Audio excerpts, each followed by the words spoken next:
নমস্কার বন্ধুরা, কেমন আছেন সবাই? আজকে আবারও নতুন একটা ভিডিও নিয়ে চলে আসলাম। আর দেখেন আমার হাতে দুইটা বড় বড় কলার মোচা। তো কলার মোচা দিয়ে এখন আমি রান্না করব। এখন কিন্তু সন্ধ্যা হয়ে যাচ্ছে, দেখো 6টা বাজে।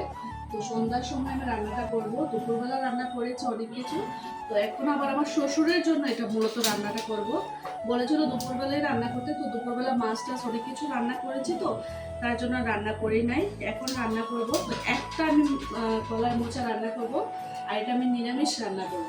তো চলো নিরামিষ রান্নাটা দেখিয়ে দিচ্ছি কিভাবে খুব সহজে আর খুব মজাদার হয়। কিন্তু এই রান্নাটা কিন্তু খুব মজার হয়। তো আমি রান্নাটা করবো এখন, তো দেখতে থাকো। আমি এর আগে কলার মোচাগুলো পরিষ্কার করে নিচ্ছি। তো বন্ধুরা, কলার মোচার রসা রান্না করার জন্য আগে কিন্তু কলার মোচাটা ভালোভাবে পরিষ্কার করতে হবে। আর কলার মোচা পরিষ্কার করতে আমরা সবাই জানি অনেকটা কষ্ট, ধৈর্য সহকারে পরিষ্কার করতে হয়। তাই আমি কিন্তু আস্তে আস্তে পরিষ্কার করতেছি। এখানে একটা শক্ত একটা আটি আছে, তো আটিটা বের করতে হবে।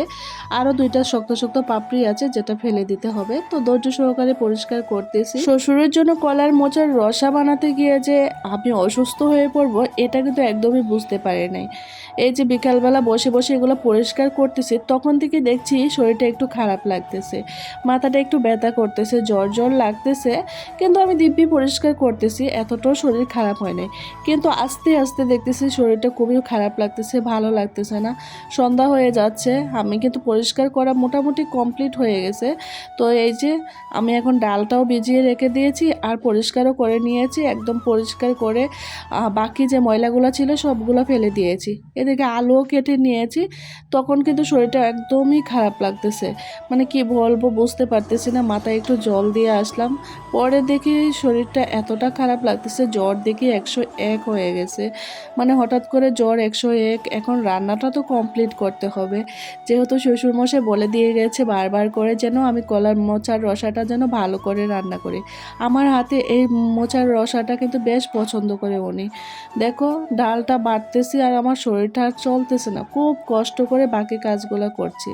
আমি পরিষ্কার করা পর্যন্ত ঠিক ছিল, এই যে কলার মোচার যে পরিষ্কারটা ওইখান পর্যন্ত ঠিক ছিলাম। পরের কাজগুলো আমি অনেকটা কষ্ট করে করতেছি, মনে হচ্ছিল যে আমার আর জানটা চলতেছে না, মাথা এত ব্যথা, এই জ্বর শুধু বাড়তেছে। আর এই যে কলার মোচার রসাটা রান্না করতে একটু ঝামেলা আছে, মশলা বাটাবাটি আছে, তারপর ডাল বাটা আছে, তারপরে হচ্ছে এই যে কলার ফুলগুলো এগুলো বড়া করতে হবে, ডাল বড়া করতে হবে। তো পরে আমি অসুস্থ হয়ে যাওয়ার পরে মেয়েকে আমি বাদবাকিগুলো দিয়েছি বড়া করার জন্য। মেয়ে আস্তে আস্তে বাজতেছে এই যে বড়াগুলো যা যা আছে ভাজাভুজিগুলো, এগুলো মেয়েকে দিয়েই করাচ্ছি। আর টুকিটাকি আমি করছি এসে এসে বিছানা থেকে, মানে আমি আর পারছি না। তো কষ্ট করে হলেও করতে হবে, মানে কি যে একটা অবস্থা আমার, বিছানা থেকে একদমই উঠতে পারতেছি না। পরে মেয়েকে দিয়েই সব কিছু করালাম। আর এখন হচ্ছে আমি সম্বাসটা দেবো আর কি।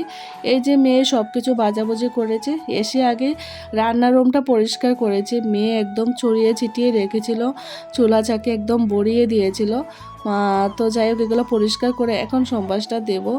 তো দেখো আমি এখানে ডালের বড়া, আলু ভাজি, তারপর হচ্ছে এই যে ফুলের যে ফুলগুলো আর কি, কলার মোচার ফুলগুলো, এগুলো বড়া করলাম। আর এইটা হচ্ছে মেইন যে মোচাটা, ওইটা হচ্ছে আমি সেদ্ধ করে এরকম ছোট ছোট টুকরা করে বেজে নিয়েছি। এখন হচ্ছে জিরা, আদা, গরম মশলা দিয়ে আমি এটা সম্বাস দেব।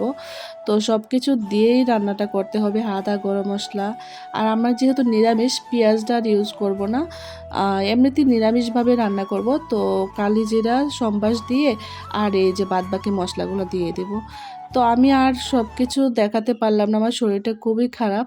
তো মশলার মধ্যে এখানে আদা, গরম মশলা আর জিরাই আছে। তো এগুলো দিয়ে এখন সম্বাসটা দিয়ে নামিয়ে নেব। শরীরটা খুবই খারাপ, তার জন্য আর বাকিটা দেখাতে পারলাম না। সবাই ভালো থাকবেন, সুস্থ থাকবেন, টাটা।